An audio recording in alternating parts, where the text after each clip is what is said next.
What's up, guys? Collectors Up in 2020 here, back with another video. Today, I'll be showing my 2022 AFL predictions, season prediction, with a lot of predictions and awards. So, the ladder that I have is on the screen, because I'm not a good editor, and I can't do the editing thing. So, yeah, it doesn't really matter. I'm just going to go through why I think they're in the position that I put them. So, in 18th, I have Adelaide, because they do have young talent, but I don't think they're good enough to be higher than 18th, because they don't have that much good veterans. They do have a few veterans, but not really that good, and Sloan is always injured and everything. And they don't have that as many young players as other teams. Like it's them in Collingwood, you don't have as many young players, except Collingwood, Dacos. So yeah, 17th is Collingwood. Yeah, they have Dacos, and yeah, I think Dacos will be their best player throughout the season. He'll be like Walsh, except yeah, well, Walsh didn't carry Carlton that high in his first season.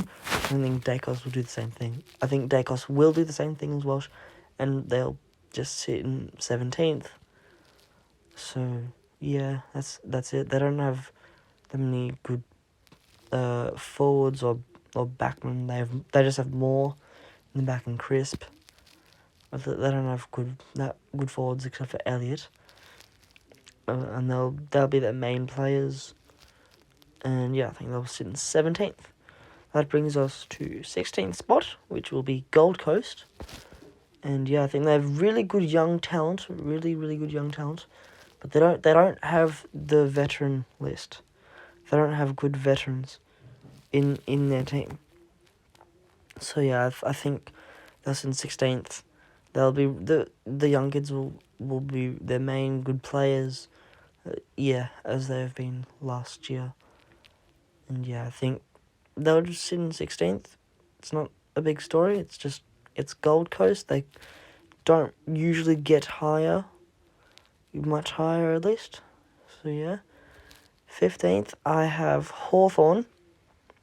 So they have some good young players. Sam Mitchell, being the coach, will be a good influence to the team. I think they'll sit in 15th. Because they don't have the best older players. But yeah, I think they'll sit in 15th, because they don't have better teams than any of the teams above them. So yeah, brings us to 14th spot, which is North Melbourne. I think a lot of people have been putting them in bottom 4, but nope, I'm putting them 14th, because they're better than the other teams. I think they have good young players, good older players. They do well together in their team. So yeah, I think they'll just get 14th. It's pretty simple, because the young players are getting better. They have some good players, some good mid-age players that will be good for them. And yeah, in 13th spot I have St Kilda, because I think they're just gonna slide down a bit. It's like most people are putting them 10th, basically like 10th or higher, but no, I think they'll only be 13th, because they don't have good young players. Like, they don't have good young talent as much as the other teams. So yeah, 12th spot I have West Coast, which is higher than a lot of people are putting them. People are putting them bottom 4. Which I don't think that's a realistic spot to put West Coast. They did get smashed by 100 points, like about 100 points in the preseason game. Not the Amy Community Series game, but the other preseason game. They got smacked around by Freo. And yeah, Jack Darling's coming back for them. That'll be good for them. That'll give them a lift. And yeah, they have alright young players, good mid-aged players, and a good old veterans. They have a lot of injuries as well, which will put them down from 9th last season. So yeah, I think they'll just sit in 12th, which is pretty average. And so in 11th is Essendon. I think, yeah, they'll sit in that mid spot. I think they'll drop from last year. They have good young players, good veterans, good mid-aged players as well. They're not as good as the other teams that are top 8 quality. I don't think they are top 8 quality. Well, they do sort of have the list, but I don't think they're as good as Richmond, Carlton, or Freo or GWS. I think they will be in 11th.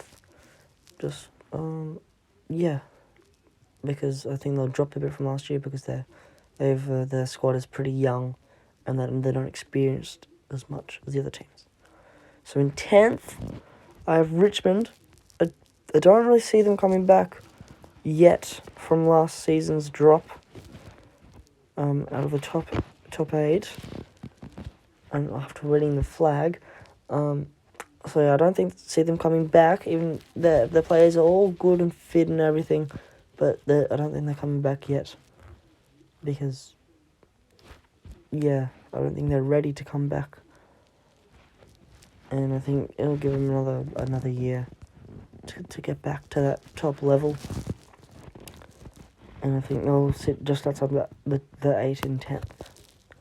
In 9th, even more just outside the 8th. And Richmond is my team, Carlton. I think they'll be 9th because they have good rising talent, good young players, good mid-aged players, good veterans, good talent everywhere on the board in their team.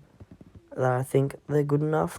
They're definitely good enough to be higher than 6th, but they don't have the experience to go there. Because none of the players have played finals, except for Curnow and Williams.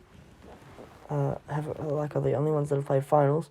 So they don't have finals experience. They don't have the experience to get there just yet. I think it'll be another season. I think next season they'll get to the finals. And yeah, I think Carlton will just sit outside and just miss out on the finals by a game or two, because they don't have the experience to do that. In 8th, Freo. Freo, they're the same story as Carlton. Them and Carlton basically the same. They have good young talent, good veterans, good mid-aged players. They have talent all across the board. I think they could easily be outside the 8, but I think they've done it a few times that they can make it. Yeah, I think they'll get there, even though they've lost Chera to Carlton. So yeah, I think they'll be sitting there in 8th. In 7th, I have GWS, the same spot as last year, because they have good young, same as Freo and Carlton. They have good young talent, good veterans, good mid-aged players. I think they definitely have a lot more experience. Like making grand final a few years ago, they have a lot of talent that will just step in if someone's injured, like they have always done in the past years. I think they'll be in 7th, nearly ready to be top 4. They could easily be top 4, if no one gets injured the whole season. But yeah, I have them sitting in 7th. And in 6th, I have their cross-state neighbours, Sydney, because they have good young talent. I think Barty Franklin will get a lot of goals, be top scorer, have good last year. I think it will be his last year in the competition. I think he'll retire after the season. He will get to 1,000 goals, and then he'll retire. And then they let Sydney have good young players, good older players to teach the younger players how to get more experience, how to play the game better, how to get more skills. I think Sydney will be 6th. Be a good showdown in the final. And in 5th, I have Geelong. I think they'll drop a bit. And I think it'll be like 2 more seasons until they're fully out of the 8.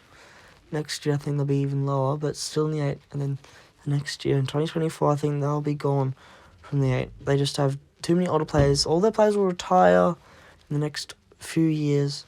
They'll just drop off. They don't have two good younger players, like at all, basically. And I think they'll slide down a few spots to 5th. And in 4th place, I've put out. I think top 4 will be very tight. They're all about the same. But I think Port Adelaide will be sat in 4th with their good players. And 3rd, Bulldogs. I think finally they got top 4 after a long time. And they've won the premiership. They did. They won the premiership in 2016. And I think they didn't win it from in the top 4. They won it from like 8th or something. And I think Bulldogs will get it because they have good, very, very good midfield, very good forward line, very good back line. They have all round good talent, good younger players, good older players, good mid-aged players. So I think they'll be 3rd, just behind the top 2, which is Melbourne, Brisbane. So in 2nd, I have Melbourne, as I just said. So I think Melbourne, after winning the premiership, they'll go down 1 spot from last year to be in 2nd. And I think they'll just fall down a bit. They'll drop a few games from slacking off from last year. I think they'll be the same and everything, but I think they'll be sat in 2nd place and maybe have a good finals run. I don't know. I'm not going to reveal who I think will win the premiership yet, but Melbourne will be up there, definitely. In first place, I have Brisbane, because I think they have the best team in the competition. It'll finally be their turn to be minor premiers, or whatever you want to say. It's going to be their turn to be the top of the top 4, the top of the ladder, top of the top 8. Best team in the home and away season, because I think I watch Rob vlogs and he gives a good insight to their club, and they have lots of fun in training. They muck around a bit, they focus a lot, they train a lot, and they have high expectations now because they've been in finals for a few years. They've been top 4 a few times the last few years. They have made the finals. They just got there last year and failed. They always get knocked out early in the finals. They always go out usually straight sets, but I think it'll be their time to maybe go at least prelim or grand final. So I think it'll be Brisbane to be first. Okay, awards. So premiers, I think will be Bulldogs, because I think they'll go 1 better than last year. Yeah, they'll just go 1 better than last year. That's basically it. Then Brownlow medalist, I have Jack McRae. It's always Bontempelli, and it's always Bontempelli who gets all the Brownlow votes for them. Jack McRae usually gets 20s, but I think he'll win it, and I think he'll break the record as well. I think he'll be up there. I think it'll be finally his turn to get the Brownlow votes for their team. So I think we'll have a good year. And then for the Norm Smith medal, Bontempelli, they'll win the grand final. They'll win the premiership, and I think he'll be the best on the day. So common medal, I don't think anyone else has predicted this, but it's Lance Franklin, Buddy Franklin. I think he'll have a good last year. He'll just be good, and he'll reach 1,000 goals. I think he'll kick more than 70 goals to end his career, and I think he'll just get that. Rising star will be Nick Dacos, because he's just good. think he'll be better than Horn Francis, because yeah, I just think he'll be better. It's Dacos. So yeah, that is the end of my 2022 AFL predictions. See you in the next video. Like and subscribe. Collectors for life. Goodbye.